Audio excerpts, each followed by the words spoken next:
Okay, Risa, you please start. Okay, so thank you.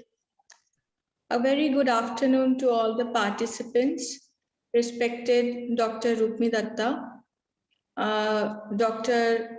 Clay Chu.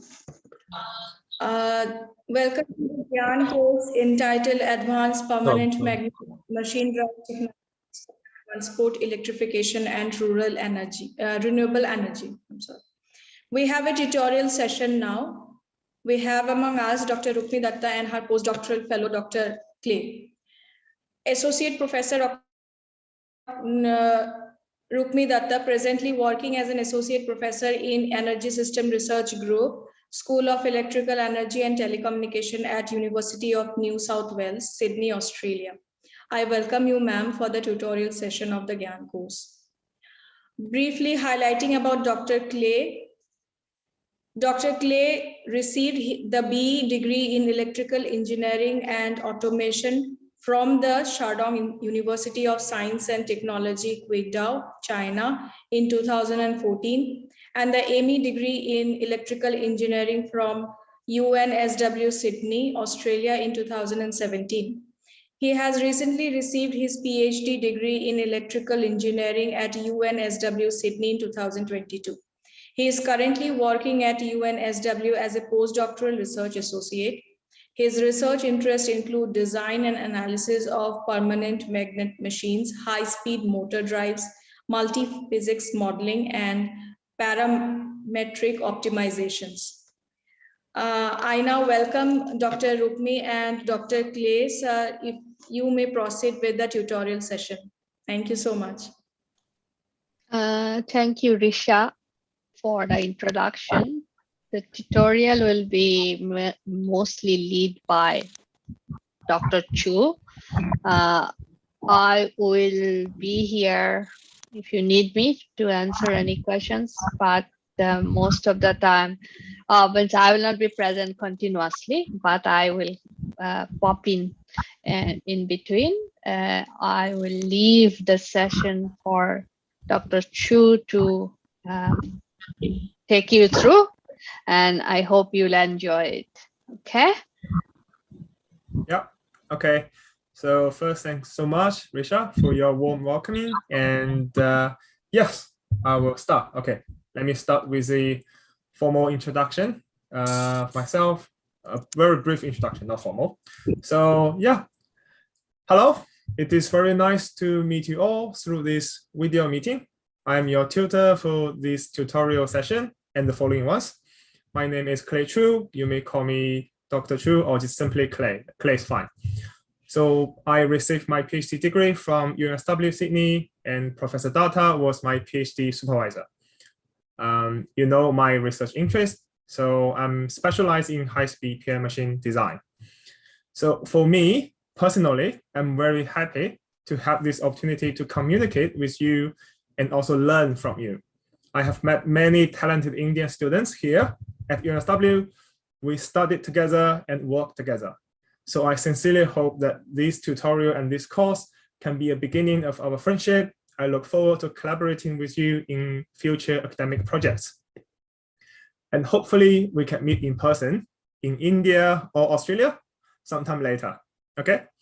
And one last thing, so it's around 20 past 7 at Sydney. So I'm doing this presentation at home, and I have a 9-month-old baby at home. So you may hear my son crying and screaming at the background. Apologize for that. Okay, so enough introduction of myself. Let's go to the tutorial. I will stop sharing my screen. Okay.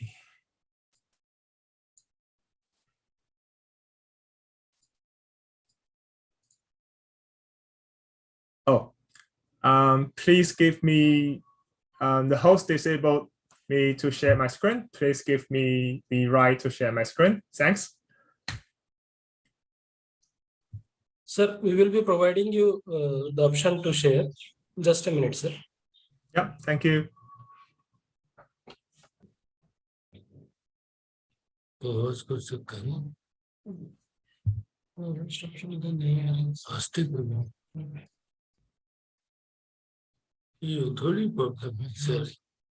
Sir, kindly check, sir. We have made to host to you. Yeah. I think you can share now. Yes, I do. Okay.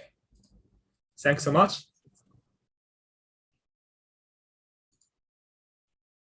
Can you see my screen?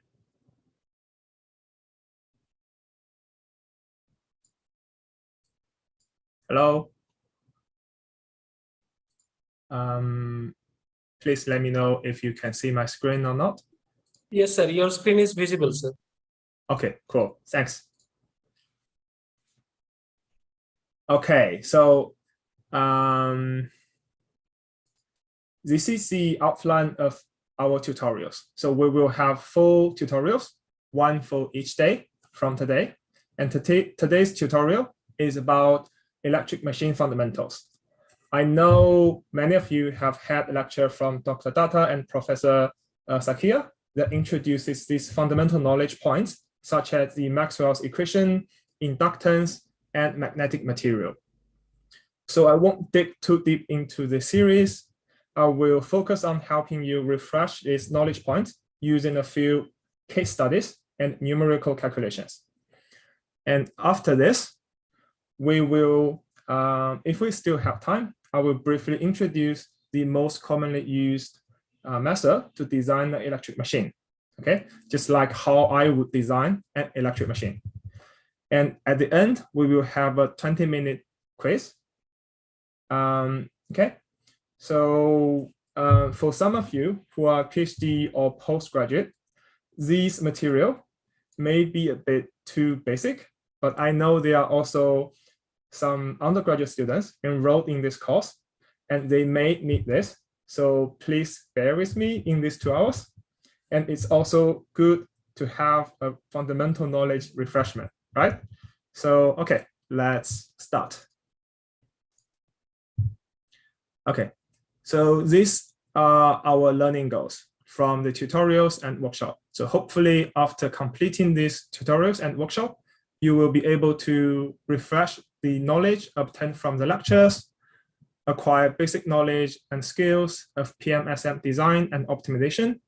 And also I will teach you how to use Simulink to do a motor drive model, to build a motor drive model, and also learn how to use FEA software to build electric machine models, and also how to analyze the results.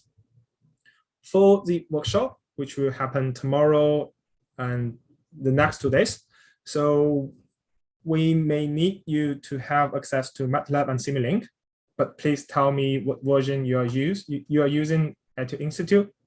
And the second and the fourth one, we will need to use ANSYS Electronics Desktop, but this is optional because I know maybe your institute does not provide lessons to this particular software. So, but that's okay. I will walk through the process of building the model. All softwares are similar, okay? Okay, I want to start with a brief review of the key parameters and the fundamental equations. We all know electric machines are designed based on the electromagnetic phenomena, and these are the key parameters we need to use to describe the electromagnetic phenomena, okay? And also, I want to emphasize the importance of Maxwell's equations to electric machine design. Maxwell proposed these 4 equations in 1873, and then for the first time, we were able to explain the complex and mystery relationship between the electric fields and magnetic fields using accurate and concise equations. So some say Maxwell's equations are the most beautiful and concise equations, and they started the modern electromagnetics. But unfortunately, they are a bit too difficult to understand. So Maxwell's not as famous as Newton. And if you don't really understand, if you don't really understand these equations in its original form, that's all right, because you don't get to use them quite often. So we will be using its integral form more often. That is also known as the Faraday's induction law, the Ampere's law, and the Gauss's laws. Okay. The Faraday's law indicates that a change in magnetic field penetrating an open surface S is equal to the negative line integral of the electric field strength along the line L around the surface. Okay, so this is the Faraday's induction law, and also we have the Ampere's law. The Ampere's law indicates that a current penetrating a surface S is the cross-section area of the conductor, and including the change of the electric flux has to equal to the line integral of the magnetic flux H along the line L around the surface S. And the Gauss's law are simpler, and we don't need to really use them, but they are also very important. Okay, the Gauss's law indicates that a charge inside the closed surface S that surrounds a volume V creates an electric flux density D, okay, through the surface. And this indicates that the sum of a magnetic flux penetrating a closed surface S is 0. But what does this really mean? This really means that a magnetic field always has two poles, the source and the north, and you can never separate them and have an independent pole. Okay? The Faraday's law together with the Ampere's law are extremely important in electromagnetic engineering design practices, such as the design of a transformer or the design of an electric machine. And in most cases, you can follow a simple rule about how to use these two laws, okay? So that is, if it's from a current, okay? If it's from a current to a magnetic field, you need to use the Ampere's law. If it's from a wiring magnetic field to an electric field to a voltage, you need to use the Faraday's law, okay? And we will practice using this law in electromagnetic engineering designs. Okay. Now, first, let's try to use this example to practice using Faraday's law, okay? So we have a coil which have 50 turns, and it has a cross-sectional area of 200 millimeters square. And there is an alternating magnetic field, magnetic flux, whose peak value is 1 Tesla. And this flux linking all the turns of coil, and it has a winding factor of Kw equals to 0.9. I want you to try to calculate the electromotive force induced in the coil when the flux density gyration has a frequency of 100 Hertz. So you need to calculate the peak and RMS induced voltages. I'll give you 3 minutes to try this. And please let me know your result. You can type it in the chat window or just tell me. Okay, 3 minutes. And any chance, and also I can't hear anything from you. I know that's probably normal, but please let me know if you can still hear me.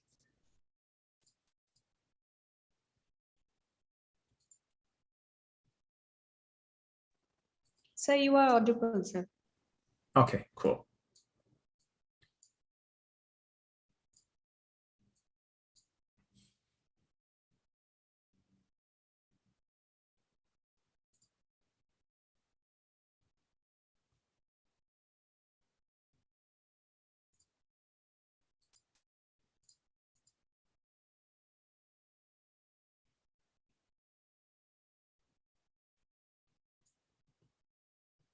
Just to provide a hint to you, okay, so you need to use the Faraday's induction law, and these are the other equations that can be derived from the Faraday's induction law.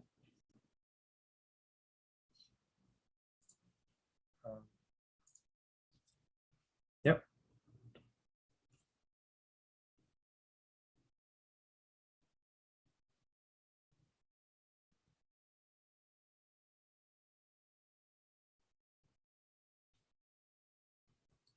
Actually, I can't see the time.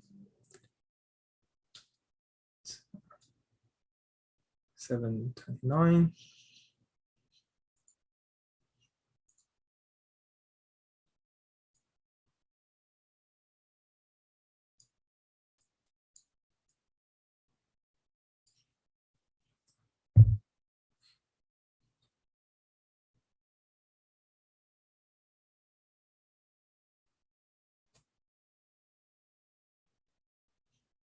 One more minute.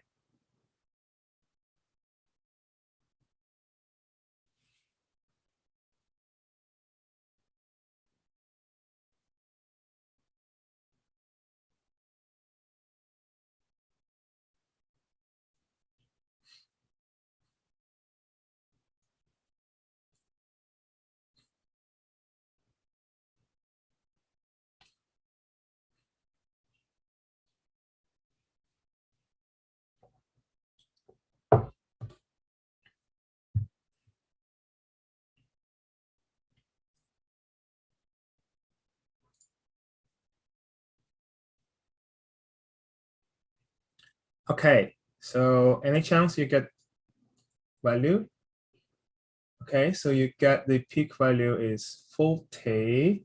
Are sure that's a peak value?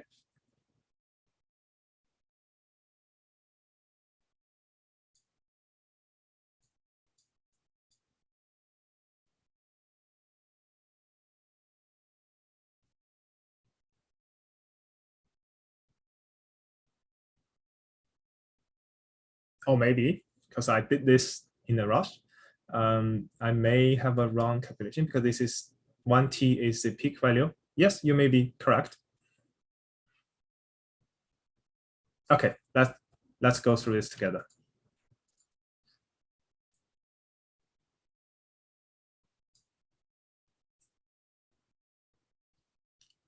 Okay, so we know, let me close this one. Okay, so we know we can use the Faraday's induction law to calculate the EMF induced by one turn of the coil, okay? And to get the EMF of a whole coil, we need to multiply the EMF of one turn by the number of turns and the winding factor, okay? And also, if we substitute the Faraday's law into this equation, we can get this. That is the total EMF equals to the winding factor times the turn number times the time differential of the surface integral of flux density B over the surface S, and this is the surface S, okay? Assuming we have a uniform flux distribution in the coil, then we can simply solve the integral by multiplying the flux density and the surface area S. So we can get this equation. And also, if we assume the flux varies sinusoidally, then we can represent the flux, the function of flux. We can represent the flux density as a function of peak B times sine omega t. Omega is 2 pi f. Okay, and then solving this equation set, we can get this. Okay, the result will be 56.55 cosine 200 times pi t. Okay, so this is the peak value because we are using the peak flux density. The RMS value is 40 volt. Okay, but you are very close. That's very good. Okay. This is the fundamental of Faraday's law. So I assume you don't have question about this. Let's move to the second one. Okay, the second example is how to implement the Ampere's law to a simple rectangular core with one air gap and one coil. Okay, so the parameters of this core is given. We have the cross-sectional area equals to 9 centimeters square. The length of the air gap is 0.05 centimeter. The length in the core, which is the red dotted line, LC equals to 30 centimeter. and the turn number is 500. The coil carries a current I equals to 0.8 amp. Assume the value of mu R, which is the relative permeability, equals to 70,000 for the core material. Can you calculate the flux density in the core, assuming there's no leakage and friction effect? Okay, this is a very important assumption. And you will need to use the Ampere's law. Again, I'll give you 3 minutes to try this question. Now it's 7:35, so I will review the answer at 7:38.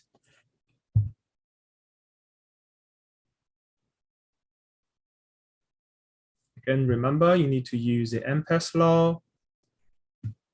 Okay, maybe you can use the pen to draw here. And we have this assumption. And you can assume the flux in the core is uniform. That can simplify your calculation.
Okay, so anyone got the answer for this question?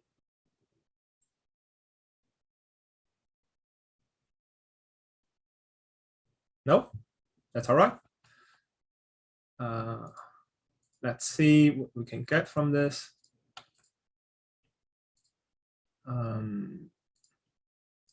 Okay, so this is the solution. Okay, so first from the Ampere's law, okay, we can get the line integral of the magnetic field H around the line L equals to the number of turns times the current I. Okay, and assuming the flux is uniform inside the core, we can solve the integral simply using HC times LC plus HG times LG. This is a magnetic flux path length in the core, and this is a magnetic flux path length in the air gap. Okay? And then we know H equals to B over mu, right? So we can get this equation, and mu C, which is the permeability of the core, is mu0 times mu R, that is relative permeability. Okay? And we can further derive this equation to here, because we know the flux density B equals to flux divided by the surface area, the cross-sectional area, okay? And hence we can get the reluctance times the flux in the core plus the reluctance times the flux in the air gap equals to the number of turns times current. And we have that very important assumption. There's no leakage flux. So the flux in the core equals to the flux in the air gap. There's no friction effect. So the effective cross-sectional area C, which is the cross-sectional area of the core, equals to the effective cross-sectional area of the air gap. Okay, so this is a very important assumption. You can only do this with this assumption. Okay, then we can get this, the flux equal to the applied MMF divided by the total reluctance. And using this, we can simply get the flux density in the air gap is 1 Tesla. Okay, simple, right? This is a fundamental knowledge point of Maxwell's equation, Ampere's law, and the Faraday's law. So far, up to this point, do you have any question about this?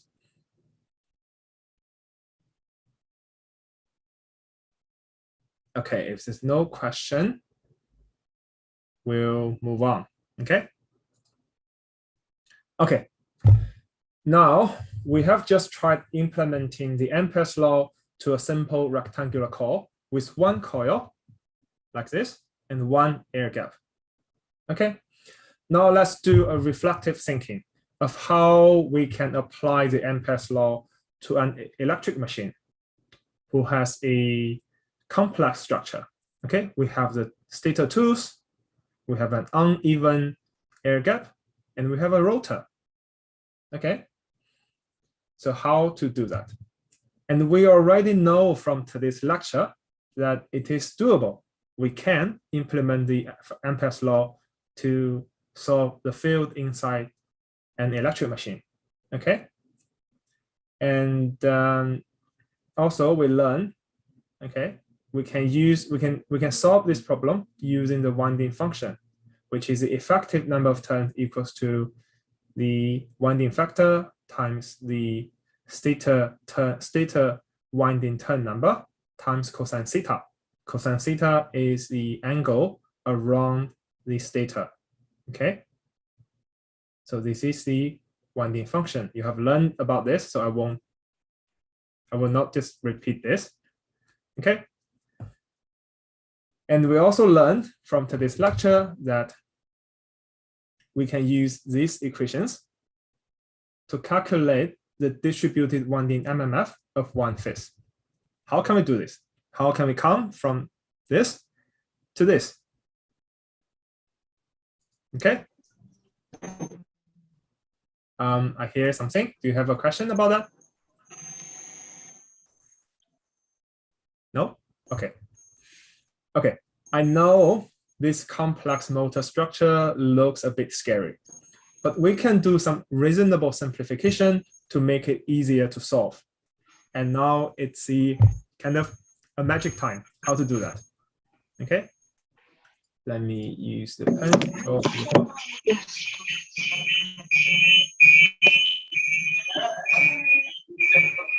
hello.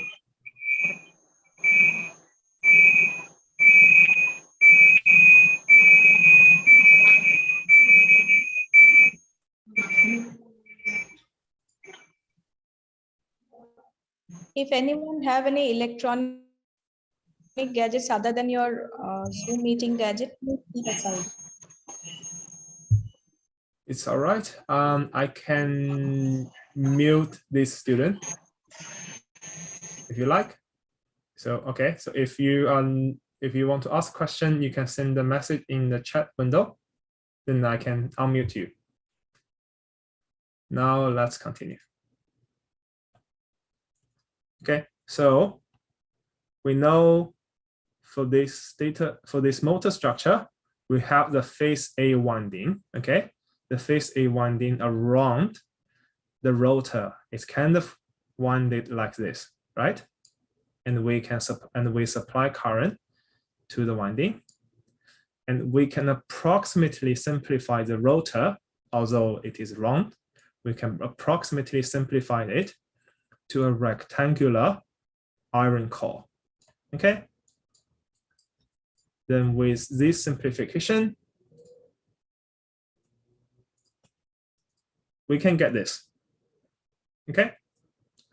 This is just the simplified version of a motor structure. This is our stator, this is the rotor, and this is the effective winding turn number, and this is the current we supply to the motor winding, to the stator winding. And taking advantage of the symmetry, we can further simplify this to this. Okay, so it's just a half circle. This is a flux path.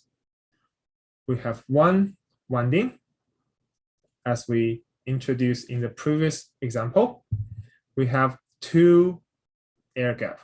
Okay, the effective winding turn number, again, it is given by the winding function. It is the winding factor times the stator turn number times cosine theta.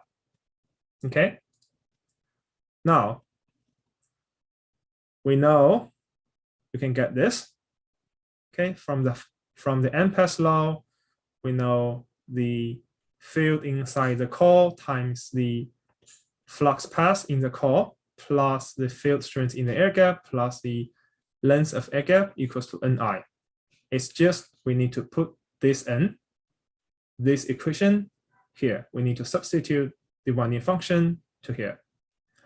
And to further simplify the question, we know the field strength equals to flux density divided by mu. And the mu of the core material, the permeability of the core material, is much, much larger than mu of open space.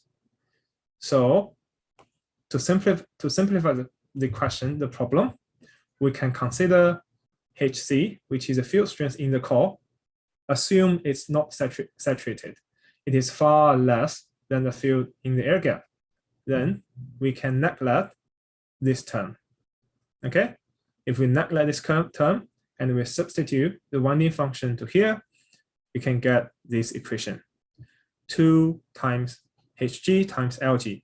We get a 2 because we have 2 air gap. Oh, sorry. Because we have 2 air gap. Okay? And this will give us another equation.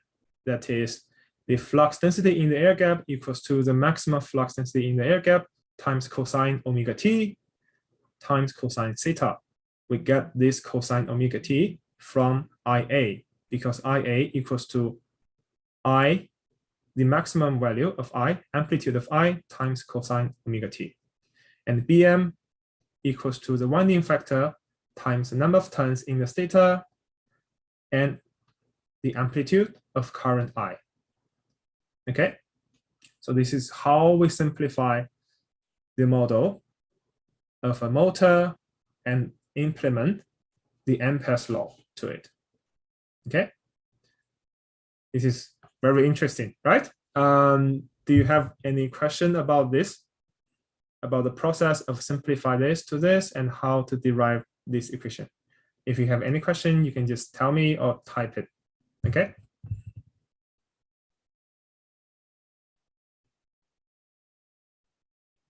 No? Okay, then let's move on. Okay, so now we know by doing reasonable simplifications and the equivalence, we can obtain from the Emitter's law, which is this. We can derive from this to get the equation to calculate the distributed winding MMF of one phase of an electric machine. If we do a similar simplification and equivalence, we can also implement the Faraday's induction law to electric machine and get this equation.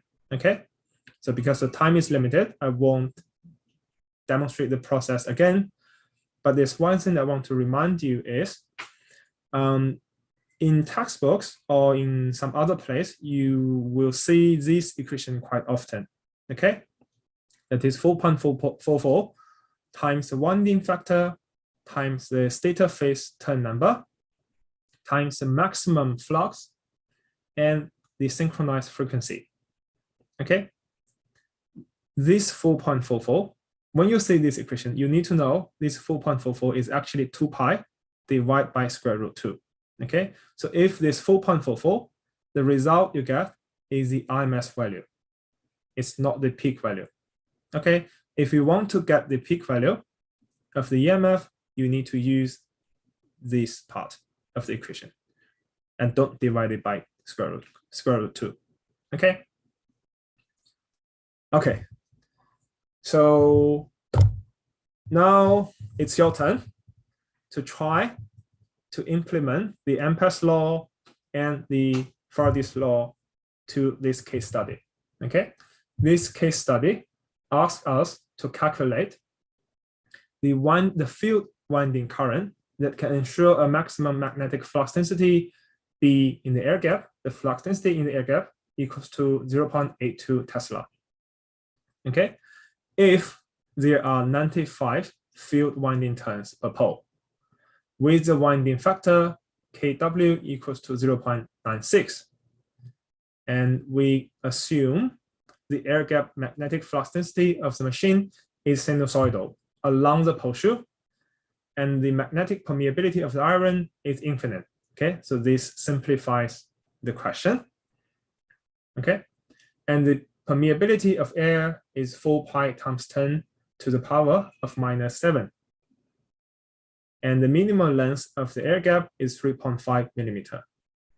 This is the hint, okay, because we want you to calculate, to ensure we can get the maximum flux density. Okay, so this is the maximum value. So to calculate that, you only need to use the maximum field strength in the air gap and the maximum current amplitude. Okay.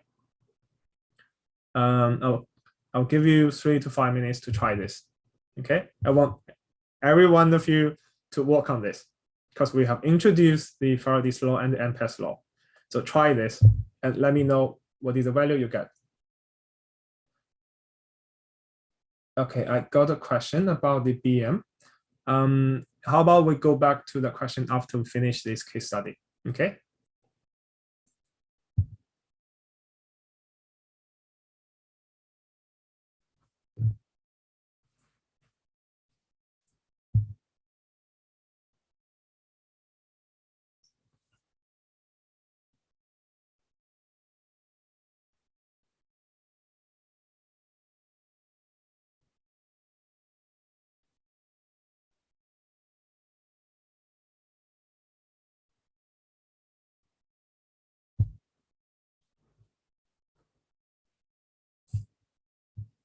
To help you understand this question, okay, you need to know, you may have a question about what is a field winding current, okay?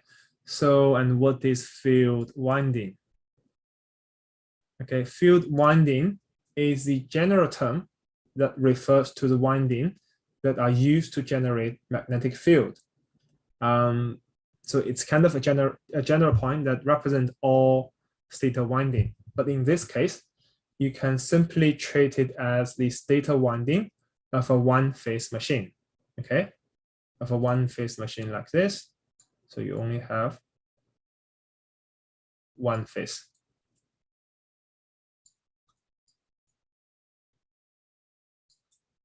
This one phase, and this is the winding.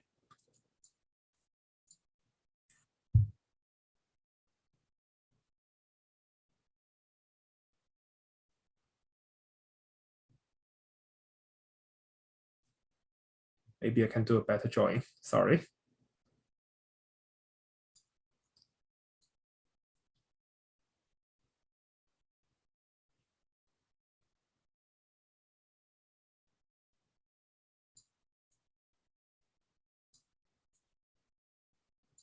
Similar to what we had in the previous example, okay? We just have one phase.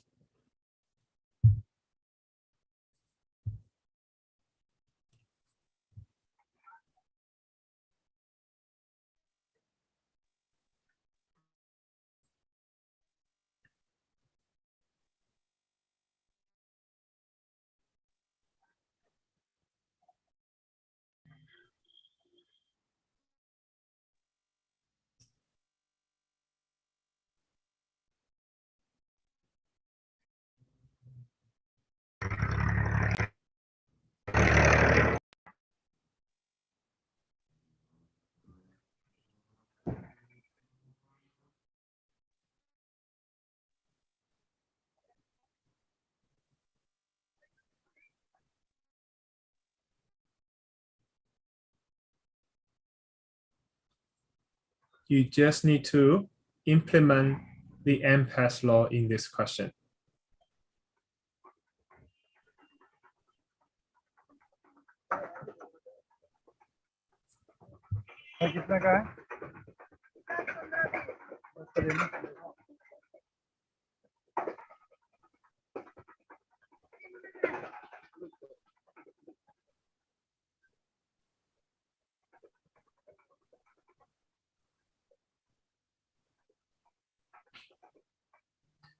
Okay, so anyone? Any result? What is the current required to generate a maximum magnetic flux density of 0.82 Tesla?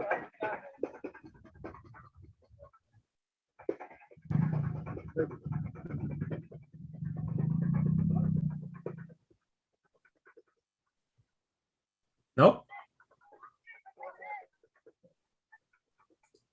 Okay, so let's review the answer. Okay, so again, we have the Emitters Law, the number of turns times the field winding current equals to the air gap field strength times the air gap length.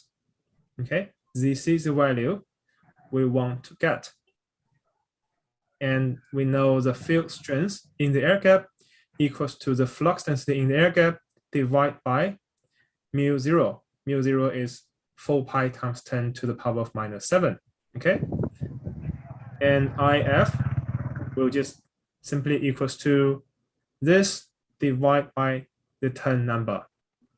Okay, so you can easily get the value. It is 25 amp. Okay, so this is the result. Now let's get back to the previous slide and answer the question about BM. Okay, so first we get all of these equations from this equation, right? But in this equation, the value of the field strength times the air gap length varies with the stator position, angle theta, and current IA. Okay, but we know current IA is actually an AC. Okay, so it's an AC current. It changes with time. So we can write IA as capital IA. Capital IA is the amplitude here, times cosine omega t, right? Omega is 2 pi f, right? So we can get this equation.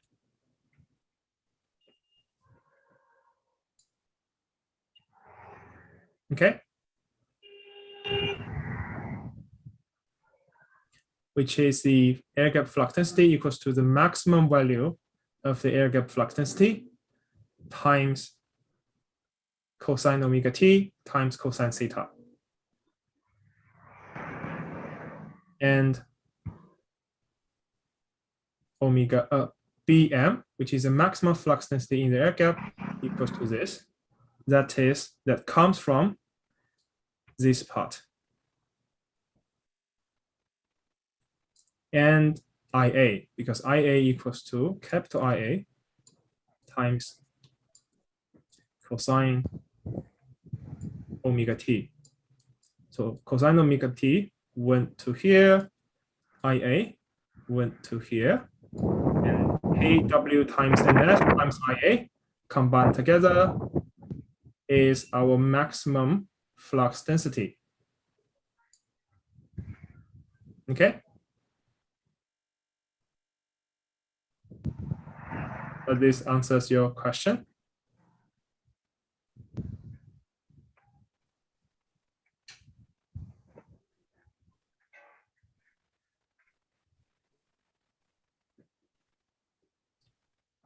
Okay, thank you. So because if what we want is just the maximum value, then normally we only need to use the amplitude of the current in the calculation.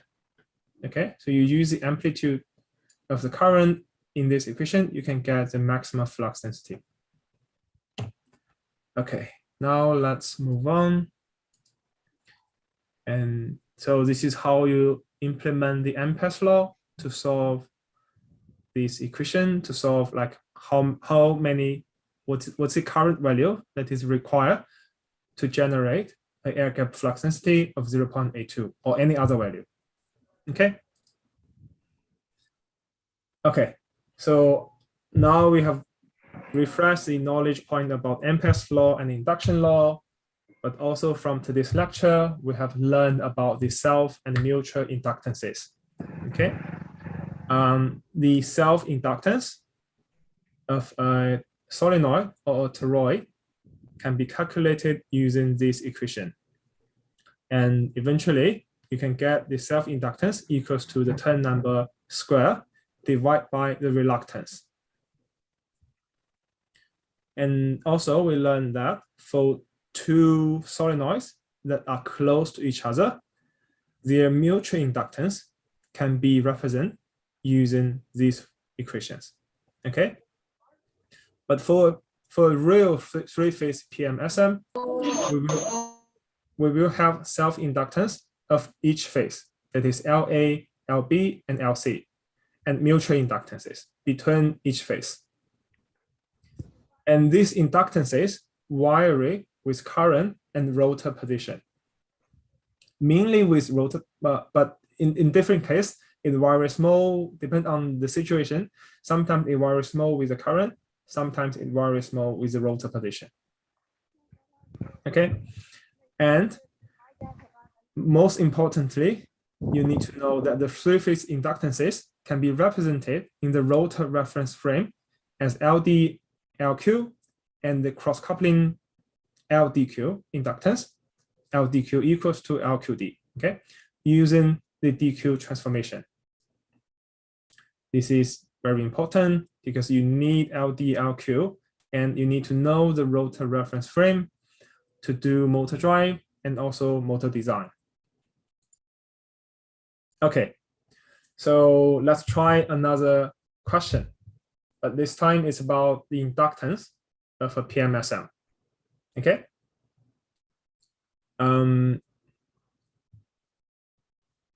I don't know whether you're trying to solving this question or not.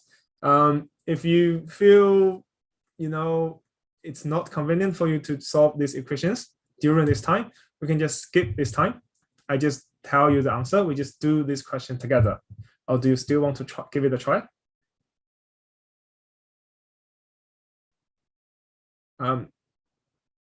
Anyway, let's give it a try. I'll give you 5 minutes to try this because we have multiple questions.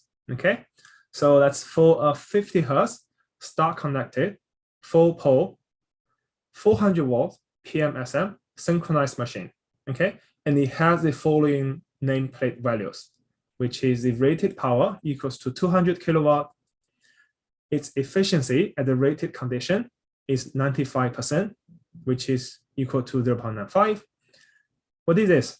This is the power factor of the machine. Okay, the nameplate power factor of the machine at rated condition is 0.89. It asks us to calculate the rated current. This is simple. Please at least try this. And what is the rated torque of the machine? This is also simple. Okay, if you listen to this lecture carefully, you should have no problem solving the first two questions. And then the third one, sorry for the typo. Assuming the magnet contributes 70% of the flux linkage under the rated condition, okay? What are the inductances of the machine at the rated condition? Please try the first two questions first. Okay, I will give you 3 minutes for the first two questions. And then let's do the third one together. Okay, so now it's 8.5. So I will review the answer at 8.8.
please give it a try.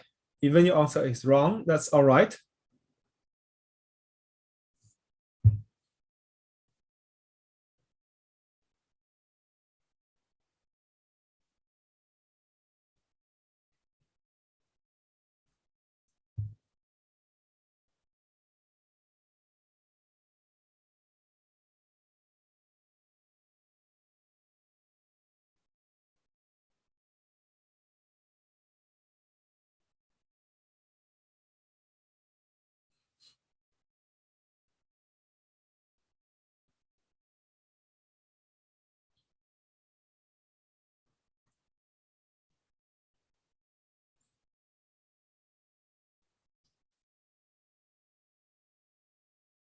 Okay, so current 562 amp, torque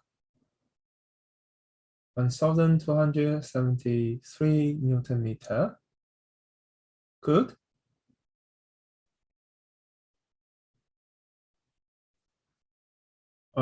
What's your current value? Is that the maximum value or the RMS value?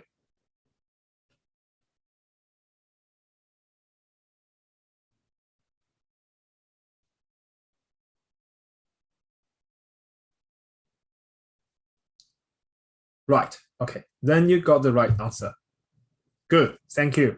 Okay, so yeah, now let's review the answer and the calculation. Okay, so we have the rated power, and we know the rated power because this is the three-phase machine. So the rated power is 3 times the rated current of one phase times the rated voltage, the phase voltage, okay, not the line-to-line voltage, and the efficiency and the power factor.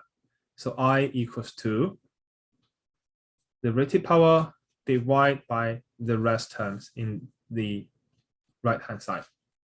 Okay, so we get the rated current, the RMS value equals to 343 amp. Okay, so normally when we calculate the nameplate values for a machine, it should be the RMS value, but peak value is also fine. It's just you need to write here. So this is the peak value. Okay. To calculate the torque, it is even more simple. So we just have the power divided by the mechanical speed in radian per second. Okay. The mechanical speed in radian per second is the omega E, that is 2 pi f. F is the frequency, 50 hertz, divided by the pole pairs. It's 4 pole, so this is 2.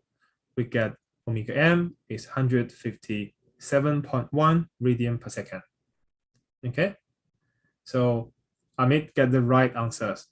Congratulations and thank you. Now let's try solving the third question together.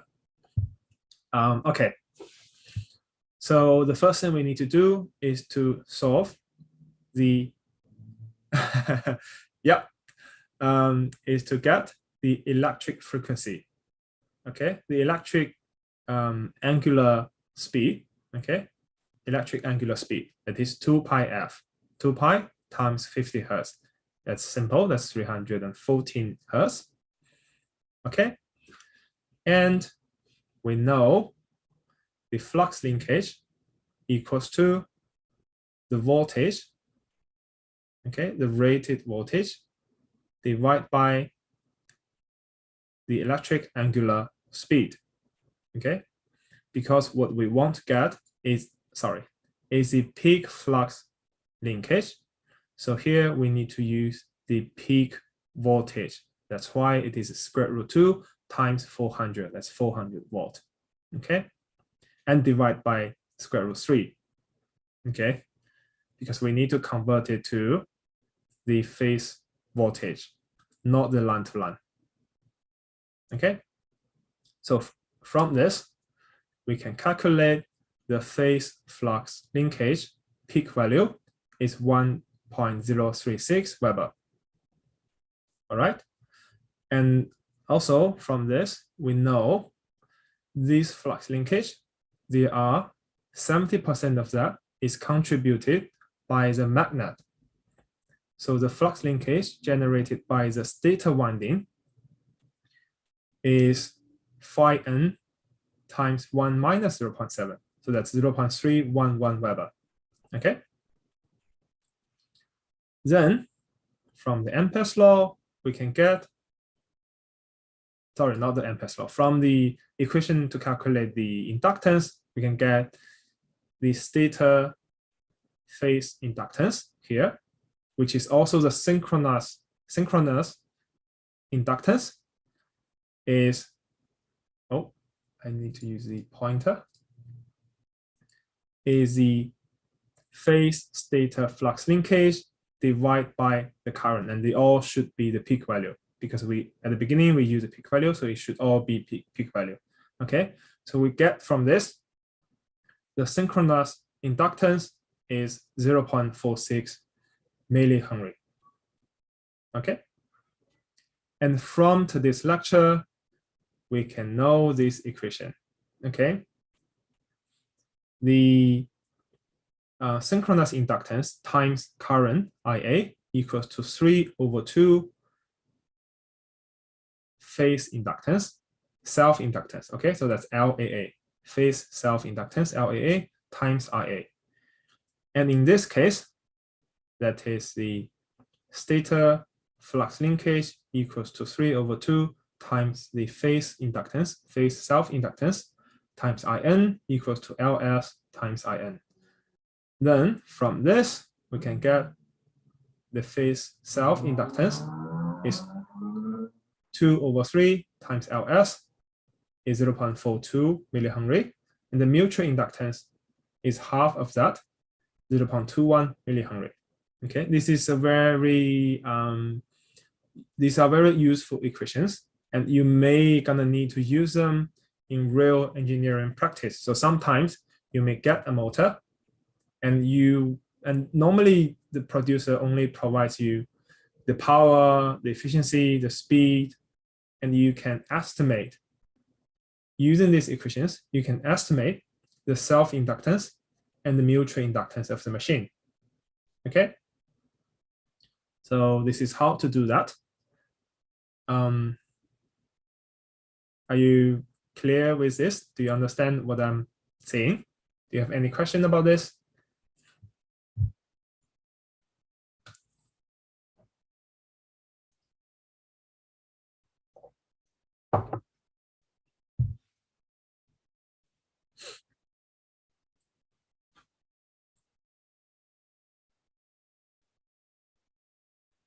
No? Okay, then let's move on. Shall I move on? Okay. Okay, up to here, we have practiced implementing the Maxwell's equation and we have learned how to calculate the inductances.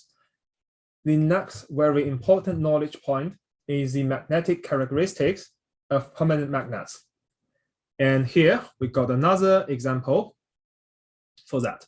Okay, the example is we have a simple stationary magnetic circuit as shown here. Okay, so this is its top wheel. We have the iron core, we have two magnets, and the other half iron core.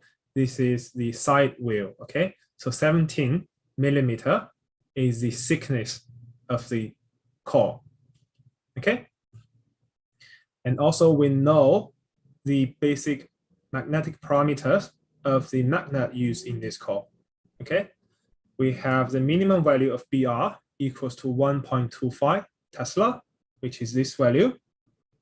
The minimum value of HC equals to 950 kiloamp per meter, that is this value. Okay, can anyone tell me what BR and HC represents? Okay, if you know what these two values represents, please type it in the chat window. BR, R represents the residue flux density. H is the coercive field strength. Okay, But what does this really mean? What does these two values really mean for a permanent magnet?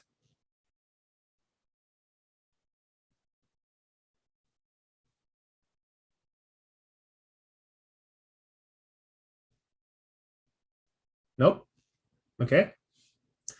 Okay. So BR is the residue flux density. That is, if we have a magnetized magnet, and when the external field strength is 0, this permanent magnet can still generate a flux density BR.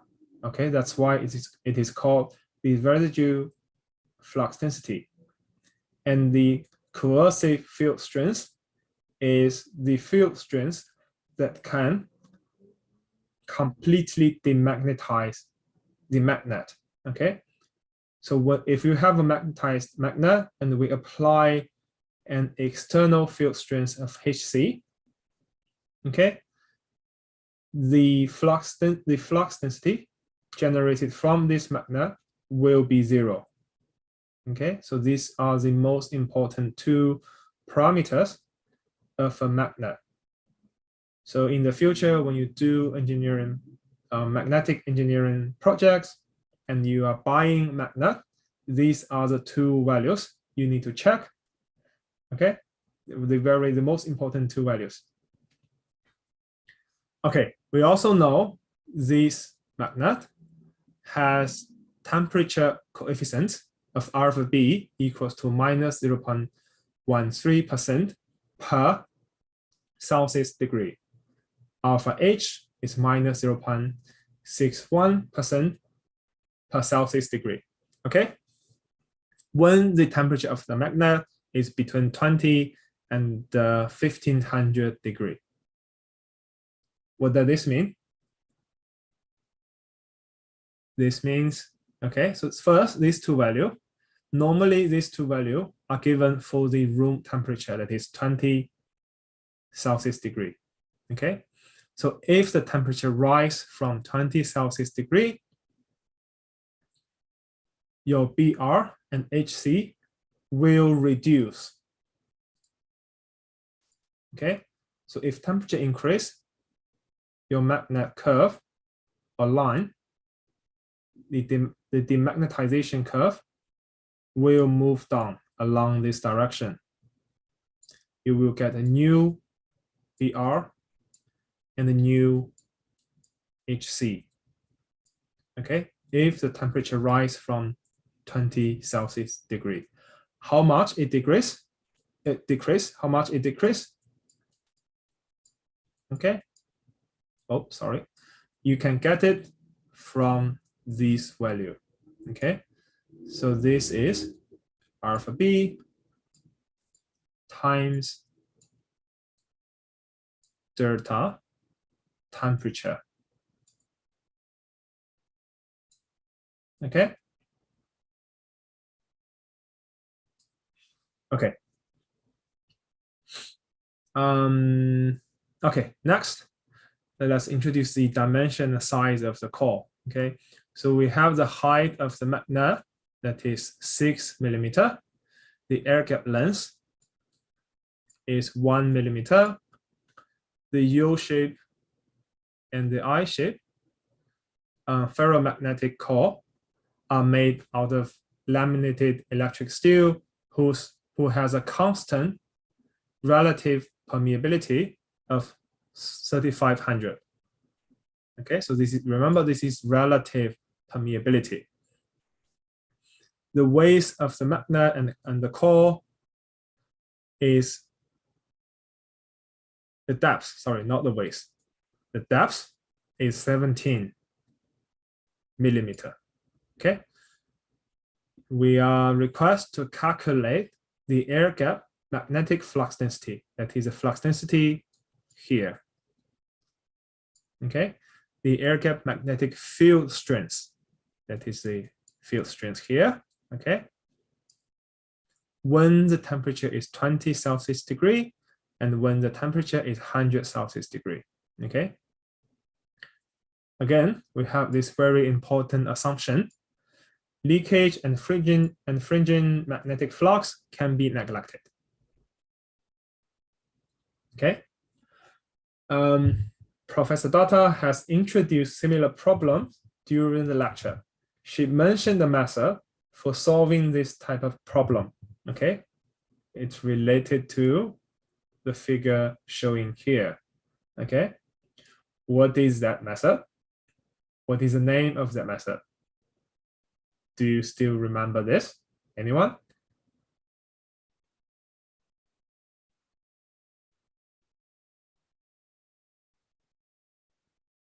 No? Okay, so this is the graphic method to find the operating point of a magnetic material. Okay, this curve is called Permin's line. It's also sometimes we call it loading curve. Okay, so this is called the graphic method to find the operating point of a permanent magnet or other magnetic material. How to do this? I'll show you how to do this. Okay. Now, this is the summary of the conditions we get from the question. We get BR, HC, the magnet height, air gap length, relative permeability of the core material. Also, we have the temperature coefficients. Okay. In this tutorial, I'll only demonstrate how to calculate the air gap flux density and field strength at 20 Celsius degree. So in this case, we don't need to use this. Okay. How to do that? So first, when we see a structure like this, there's core and magnet and air gap, we need to write the equation of its equivalent magnet circuit. Okay, that is the field strength in the core times the length plus the field strength in the air gap times the length of the air gap. Here's a 2 because we have 2 air gap. Okay, times that equals to the field strength in the magnet times the magnet height, because the magnetic field is generated by the magnets. We have a 2 because we have 2 magnets here. Okay, and we know the field strength equals to flux density divided by mu. Okay, so if we substitute this into this equation, we will get BLC divided by mu plus all of this. So we have a B on top of each term. But because we have this assumption that is a leakage and fringing effect can be neglected. So the flux density in the core, in the air gap, and the magnet are the same. So we can just delete all of the flux density from the equation. Then we can get this. Okay. And also we have this. What is this value? Okay, RC. This is the recoil relative permeability of the magnet. Okay, so you can also say it is mu m, but it's not really mu m because we know BR divided by HC is kind of reverse of that. Okay, so we call it recoil relative permeability. Okay, but you can still use it like mu m. So and we get mu m equals to the field strength m, field strength of the magnet divided by the flux density in the magnet. So we can further write this equation like this. So this is simply plus these two together. Okay, and this is representing mu m as sorry, that's representing mu m as Bm divided by Hm, because it is at the bottom. So now Hm at the top, Bm at the bottom.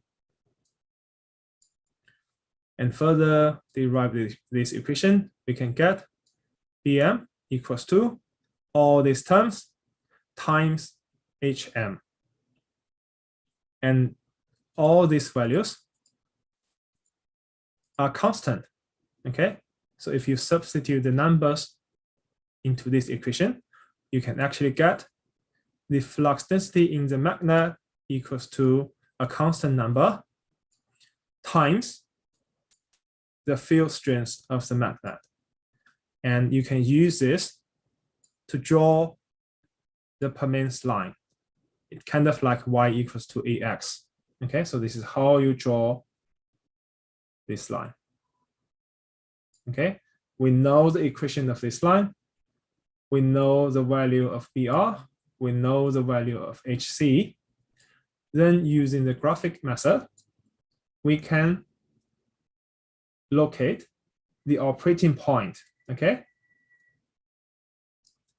And at the operating point, we have the magnet flux density equals to 1.07 Tesla, and the field strength in the magnet equals to 145 times 54 kiloamp per meter.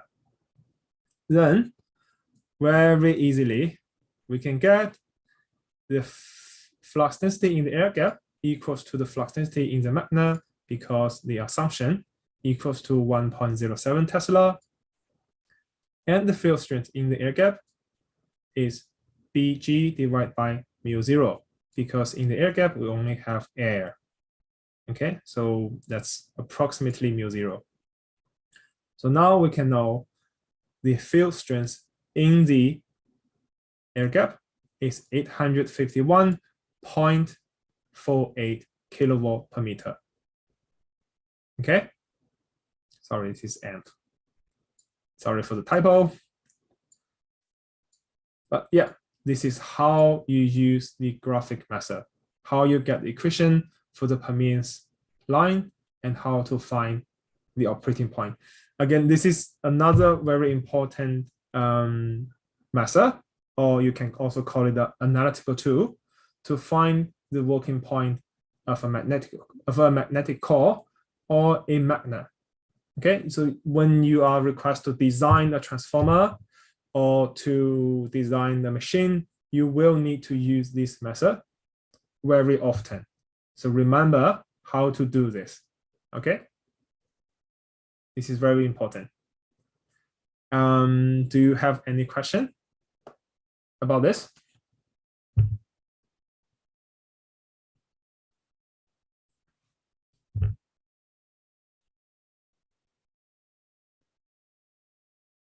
Nope.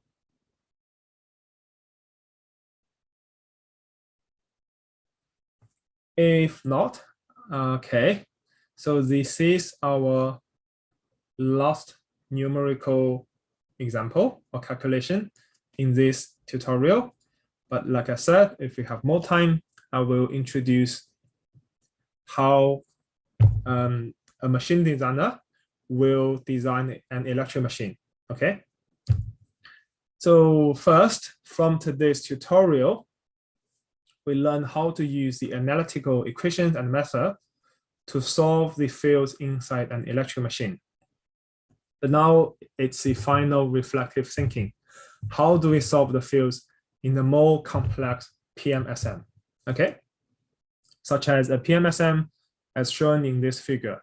Okay, this is a surface type PMSM. We have the irregular shape of the stator. We have the uneven air gap. And we have magnets whose magnetic characteristic is often non-linear. So can we still apply the Maxwell's equation to this machine? Can we? Yes, we can, with reasonable simplification, like what I have shown to you, okay?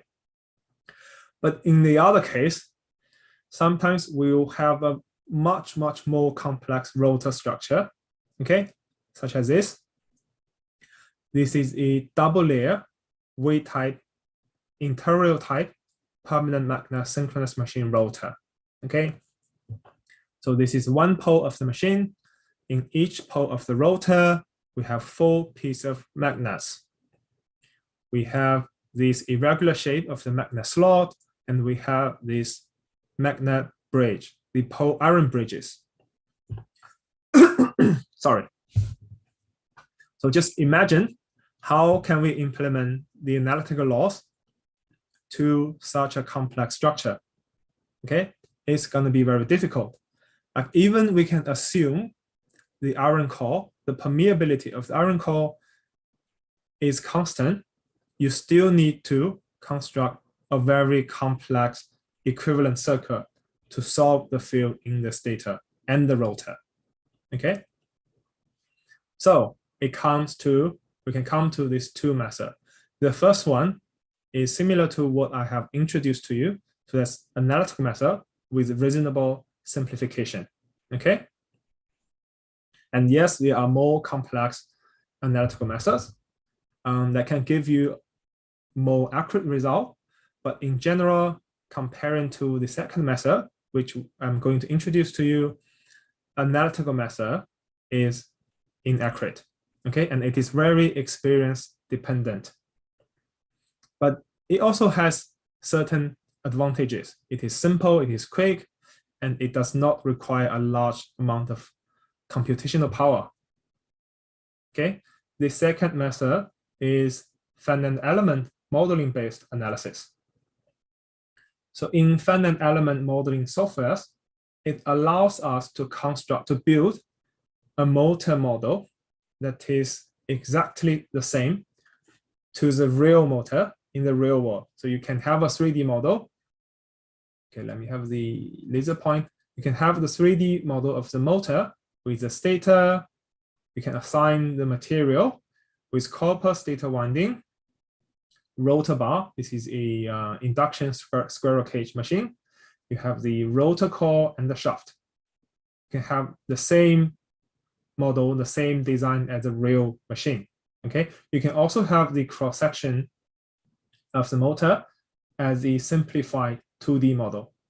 Okay, when you use finite element model, okay, what it really does is to divide the motor model. Let's use this 2D model as an example. Okay, this is a quarter of a motor. This is stator.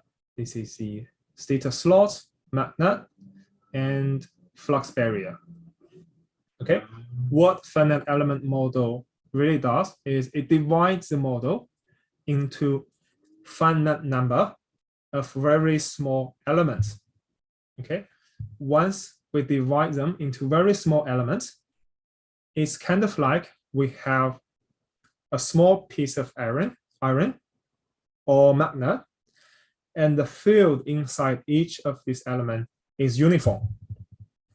So basically what we are doing in finite element model is we are using the same analytical calculations, analytical equations and principles, but we are using them in each of these elements and combine them together to get the result for the whole machine. The advantage, just one, it is accurate, very accurate, and one is enough. Accurate does not mean it's like 100% accurate, but it is commonly believed finite element modeling is at this moment the most accurate method to model an electric machine. But that also depends on the accuracy of your geometric model and property of the materials. Okay. The disadvantages of finite element modeling is that it requires a high computational power, and it requires you to have a certain software expertise. You need to know how to use the software. We will have a FEA software workshop in tomorrow's tutorial. Okay. And I believe Professor Data will cover more details of finite element modeling in her lecture, okay? And also, behind these two methods to model an electric machine, it's actually two methods to design a machine: the conventional manual design process and the latest optimization algorithm-based design process. Okay. So the manual design process, which is the conventional method, first you need to use engineering experience and the equations to get an initial design. Okay. Then you put your initial design into finite element model, or still use the analytical equations to estimate its performance. Okay. If its performance is good, that's good. Then we can directly get our final design, but that's almost impossible. Okay. Many cases, the initial model, your initial design cannot meet your design requirements. So you need to revise the design. Let's say we change the slide pole number, we change the diameter of the rotor, or we change the thickness of a magnet. We evaluate its performance. If it is satisfactory, it's a final design. If it's not, we revise it again. It is very time and cost expensive. Okay, and it requires a machine designer to repeat this work. Okay, that's very boring, and it is you can make mistakes during this process. And again, it is very experience dependent. The new method is the optimization algorithm-based design process. Okay, so instead of doing this revise manually, we ask the optimization algorithms to do that for us. Okay, so the two most commonly used algorithms used in machine optimization are the particle swarm algorithm and the genetic algorithm. Okay, so if we get extra time in the following tutorials, I will introduce more details about these two optimization algorithms. Okay. Okay. At UNSW, in our research group, we focus on using the genetic algorithm. We also do study on particle swarm, but at the moment, we use the non-dominated sorting genetic algorithm, the second generation, more frequently. Okay, so I used this method, design my high-speed machine, and the machine can go to 100,000 RPM. Okay, I believe that is the world's fastest interior permanent magnet synchronous machine that use laminated rotor. Okay, so this is a very useful and powerful tool to design a machine. Okay, so how to do that? At the beginning, we also need to use our analytical models, but instead of using them to find the final design, we just use them to find an initial design. We find the constraints, the approximate dimension. Okay, we get the initial design, and then we gave the initial design the constraint, the limits to the optimization algorithm. In our case, we use the NSGA2, that is genetic algorithm, the second generation. Okay, it will try different designs one by one, generation by generation, and eventually you can get the Pareto from of the optimization. Okay, in this case, we are trying to maximize the equation and maximize the power factor. Sorry, minimize the cost. Sorry, maximize the efficiency and minimize the cost. Okay, so that's, you can see it's approaching, the algorithm is trying to make the designs approaching this corner that represents higher efficiency and lower cost. Each of these points on this figure represents one electric machine design.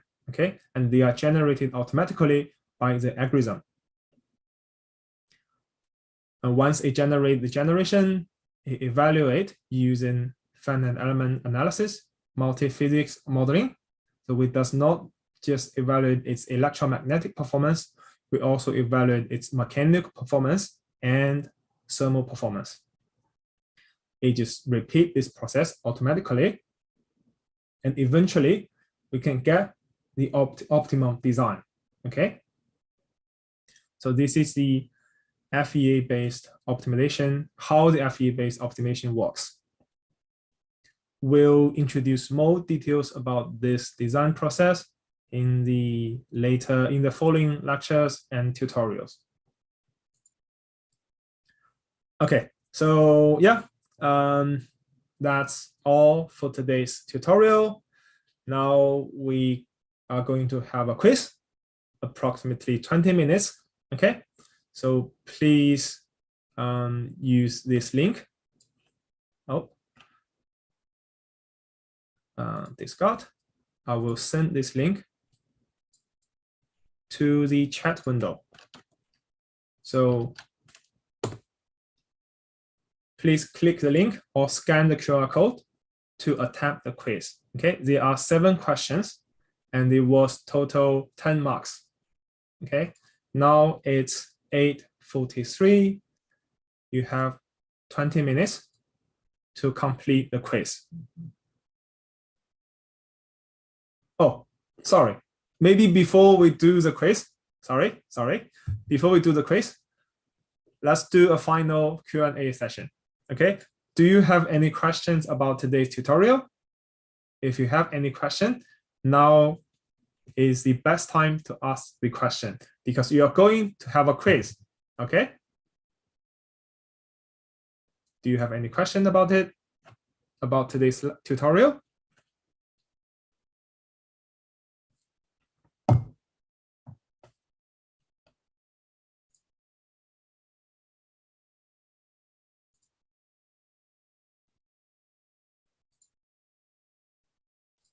No questions?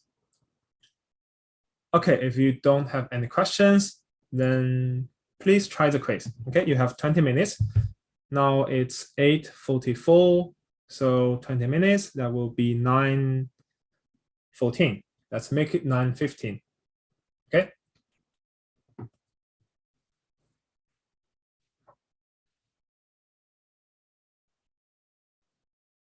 Let me know if you have any problem accessing this quiz form. Okay. If you have any problem accessing this quiz form.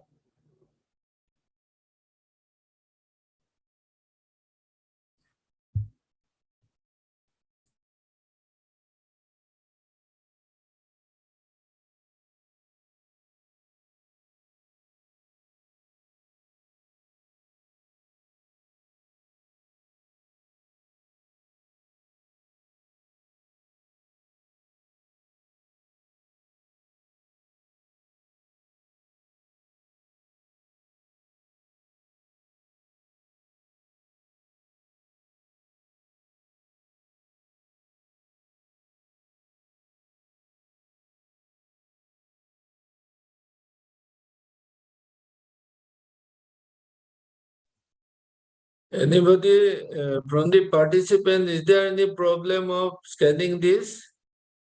Link to this. Link है. They can copy. Link copy करके डाल दिए. Okay.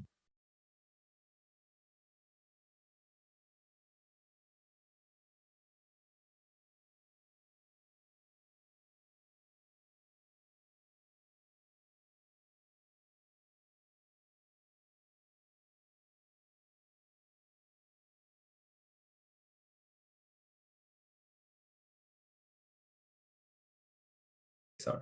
If you open the quiz successfully, you should see this interface. Okay. You are asked to type your name and application number at the beginning and your thoughts about this lecture and tutorial. And then you have the questions. And by the way, this is the SunSwift solar power racing car developer and built at UNSW.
Oh, apologize. I'm keep seeing Sydney time. Sorry. This is Sydney time. Indian time should be.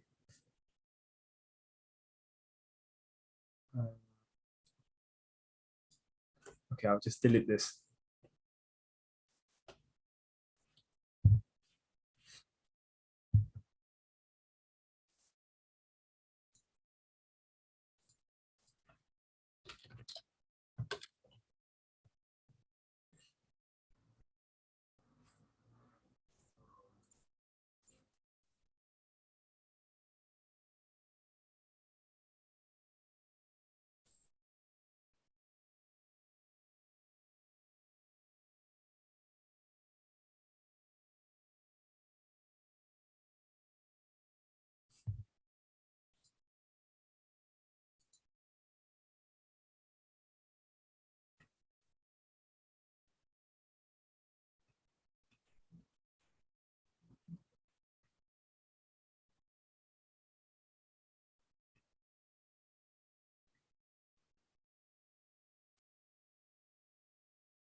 Submitted, sir.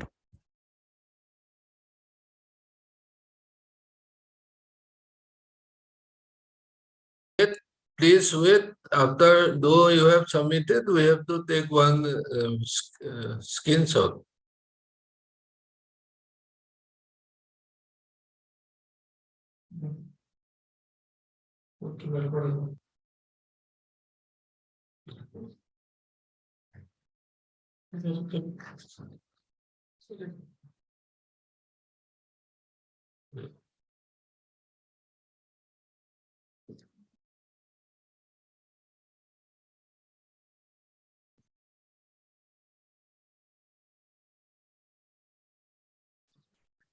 सब आ गया उसका ये stop sharing कर देता हूँ नहीं थोड़ा time है सर 3:35 तक नहीं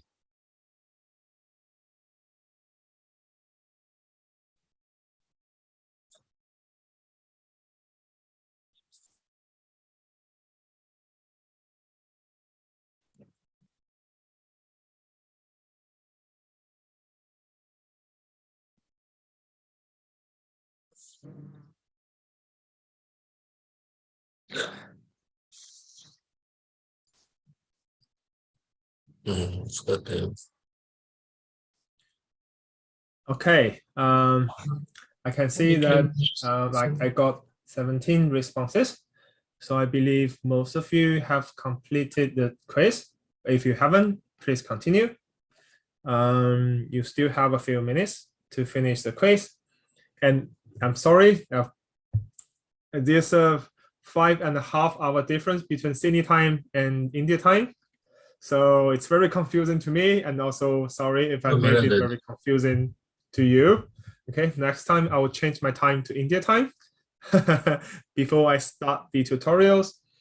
And I want to thank you all for listening to this tutorial. Thanks so much. And also, as I said, I hope this is the beginning of our, our friendship. This is a very basic tutorial, but if you're interested in machine design and machine optimization, so you're welcome to send me an email so we can keep in touch. We can communicate about, how we can do research projects on machine design and optimization. Thank you. That's all from me today. Yes.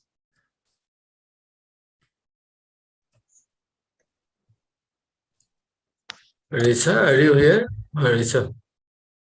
Yes, sir. Okay. And I look forward to meeting you. So we have to take one screenshot. All of you, please open your video camera. Open your camera.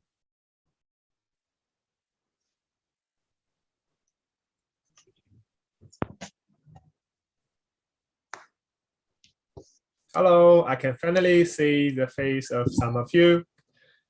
Very nice meeting you all, although this is a video meeting. Oh. All of you, please open your camera.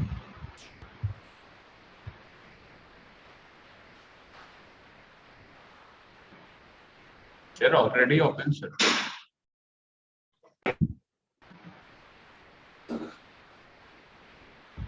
So then come here.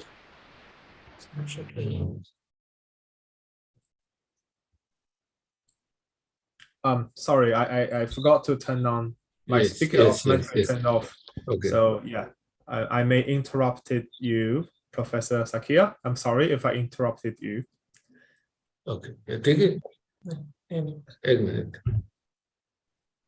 Just screenshot is anything.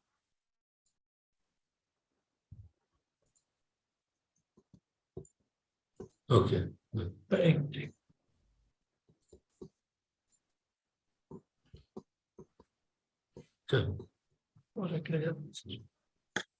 Green screen देने से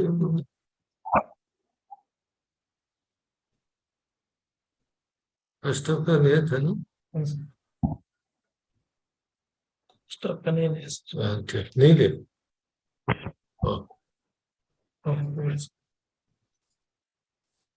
Okay, Risha, you please conclude. Yes, sir.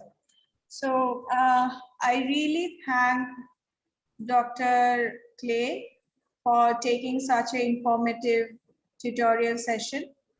And I hope the participants also had learned a lot about machine design. So thank you for taking this tutorial session. And I think now we can conclude the session here. Thank you Okay. so much. Thank you. Okay, thank you, Dr. Clay and Dr. Madam, Rukmi Madam. We will meet tomorrow at 10:30. Okay. Okay. Thank you all participants. Thank you. Bye. Thanks for listening.